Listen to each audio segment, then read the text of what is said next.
Meus queridos, esse é o nosso primeiro vídeo do canal e eu espero que Deus abençoe a vida de cada um de vocês através deste vídeo, né, deste pequeno resumo deste livro, né, que é Com Cristo no Jardim da Oração, do pregador Andrei Monhai. E eu gostaria de, primeiramente, agradecer a Deus por esta oportunidade de estar podendo ler um exemplar deste livro, um livro excelentíssimo e que me ajudou muito espiritualmente falando, né? Nós já lemos e com certeza muitos de vocês já ouviram falar também de grandes homens, de grandes oradores da história da igreja. Nós podemos listar aqui alguns, né? Os próprios apóstolos, as escrituras dizem que eles oravam e a igreja toda estava sempre em oração e em comunhão uns com os outros. Nós temos exemplos de David Brainerd, um jovem inglês que gastou a sua vida em oração para a salvação dos índios peles vermelhas. Nós temos o grande John Ryder, o homem que orava, né? Ganhador aí de mais de 100 mil almas, e são exemplos extraordinários, né? Mas nós temos uma dúvida: por que esses homens, a oração deles parece tão poderosa? E quando nós oramos, a nossa oração não parece ter tanto fervor ou não ter tanto resultado. E por que quando George Muller orava, a sua oração era respondida? Um homem que em seu caderno de notas registrou mais de 50 mil orações respondidas, né, por Deus. Um homem que criou orfanatos sem nenhuma condição financeira, simplesmente através do poder da oração.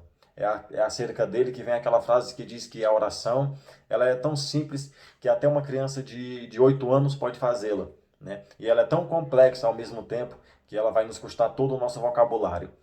E quando a gente lê acerca dessas histórias, a gente fica meio complexo, a gente não entende, a gente passa a pensar que não oramos da maneira correta. E com esse livro aqui, com Cristo no Jardim da Oração, nós vamos aprender e vamos entender que somente com Cristo é que nós temos uma vida de oração vitoriosa, uma igreja vitoriosa, um povo vitorioso. E sem essa vida de oração em Cristo, nós podemos nos declarar derrotados e com uma vida espiritual totalmente acabada. É com Cristo que nós aprendemos a fazer as mais sinceras orações. É baseado no seu espelho de oração, na maneira que ele orava, como ele intercedia ao Pai pela minha e pela tua vida, é que nós vamos nos basear e vamos levantar orações sinceras ao Deus Todo-Poderoso. Nesse livro aqui, ele vai tratar sobre algumas questões. A exemplo disso, eu gostaria de destacar aqui alguns capítulos que marcaram mais, né?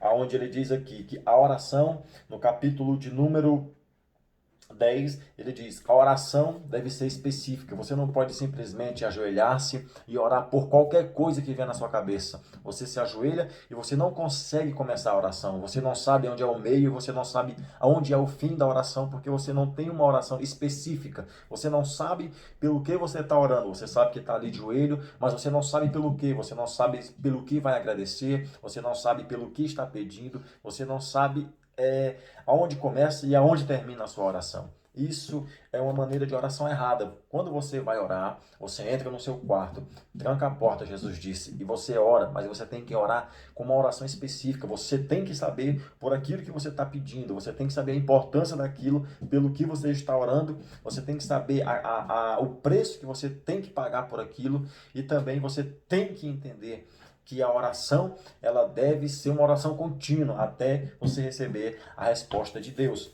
né? E outra coisa também que me marcou muito nesse livro aqui, ele diz aqui, né, a oração, né, provê trabalhadores. A oração provê trabalhadores. E o que é que nós aprendemos nesse capítulo? Ele diz que a oração provê trabalhadores. E por que ele diz isso? Baseado em que ele diz isso, o autor? Jesus, quando está no Monte das Oliveiras, ele olha e vê, e a Bíblia diz que o seu coração se entristece, ele sente tristeza. E ele olha para os discípulos e diz assim, ele sente compaixão, né? Ele sente tristeza pela situação daquelas pessoas e sente compaixão por elas. E ele olha para os discípulos e diz assim, olhai e vede, né? Os campos já estão maduros, as pessoas já estão aí, vocês só precisam fazer uma coisa, orar ao Pai para que ele envie trabalhadores. A oração provê trabalhadores. Todos os missionários, todos os evangelistas, grandes pastores, grandes cantores que sacrificam a sua vida na obra missionária, na obra de Deus, elas são produzidas através da oração da igreja, através da oração do povo de Deus. Outra coisa muito interessante aqui nesse livro que o autor vai trazer para nós é acerca da oração perseverante. A oração perseverante. E eu acredito que esse foi o capítulo que mais marcou a minha vida, pelo simples fato dele trazer à tona as muitas desculpas que nós usamos. A exemplo disso, eu quero trazer aqui uma ilustração. Às vezes, nós nos ajoelhamos para orar. Nós pedimos um carro, vamos supor, né? Que é o que a maioria das pessoas hoje ora, né? Pedindo bens materiais a Deus. Você orou pedindo um carro. Deus, por enquanto, não lhe deu esse carro. Mas o que você faz? Você olha e diz assim, não é da vontade de Deus que eu tenha um carro. Então eu deixo de orar. Nós sempre colocamos, quando fazemos as nossas orações acerca de alguma coisa e não somos respondidos de imediato, colocamos diretamente a culpa na vontade de Deus. Não é da vontade de Deus. Deus não quis assim. Nunca é um erro nosso, a nossa oração, a nossa falta de sinceridade para com Deus. Se nós pararmos e analisarmos melhor a situação, podemos perceber que há uma falta de sinceridade às vezes no nosso coração. A nossa oração às vezes ela é falha, né? A nossa oração ela é produzida por interesses carnais, né? Não para a glória de Deus. E o que é que o apóstolo Tiago disse? Ele diz assim, vocês pedem e não recebem, porque vocês pedem mal. Então a oração, ela deve ser perseverante, mas ela deve ser uma oração que vai glorificar a Deus. Jesus, quando estava no Getsemane, ele disse, Pai, se possível, passa de mim esse cálice, mas todavia não seja aquilo que eu quero, né? Seja aquilo que o Senhor determinou. A glória de Deus tem que ser o principal alvo das nossas vidas e da nossa oração também. Então, se nós orarmos para a glória de Deus, com certeza Ele nos vai responder, mas nós temos que perseverar. Caso a resposta não venha no momento ideal que nós estamos precisando, ou ela possa vir depois. Até uma oração não respondida, como foi a oração de Jesus no Getsemane,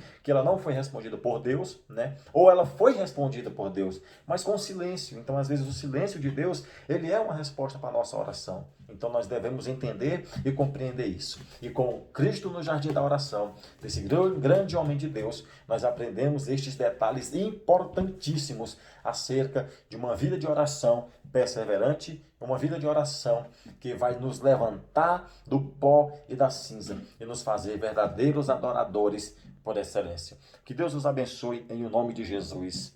Obrigado.